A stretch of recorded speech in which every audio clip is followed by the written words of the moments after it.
God's word is so powerful, but so powerful that just by saying things, he created the universe.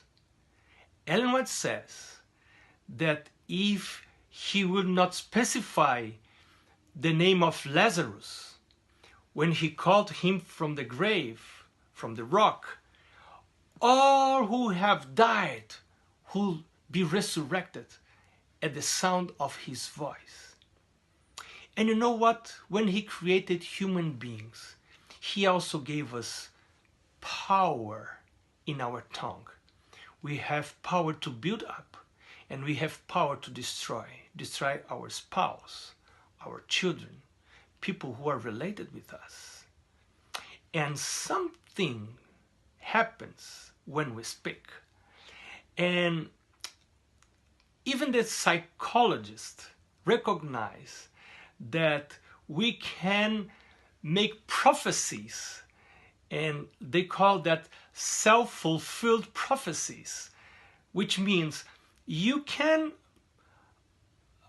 almost prophesy what your children will turn to be one day. If you say, you will be nothing, most likely your children will fulfill your prophecies. But if you keep saying, I know that God will bless you and you will do very well in life, most likely your prophecies will be fulfilled. So God gave us a great power to our words, to our tongue. And in Matthew chapter 12, verse 36 and 37, he says, but I say to you that for every idle word man may speak, they will give account of it in the day of judgment. For by your words you will be justified, and by your words you will be condemned. And what about your vows?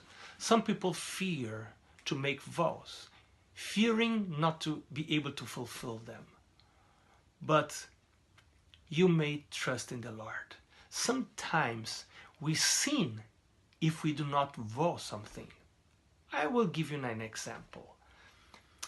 If I start to live with a woman and I don't marry her and I don't vow to stay with her for all the life, I may sin by doing that.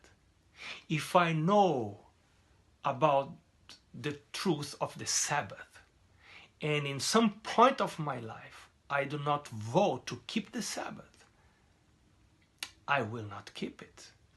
If I discover about the truth of tithe, for instance, and in some day of my life, I don't vow and decide to return the tithe to the Lord, when bad times, when difficult times come, I may just skip that practice and say, well, I have not decided yet, maybe in the future.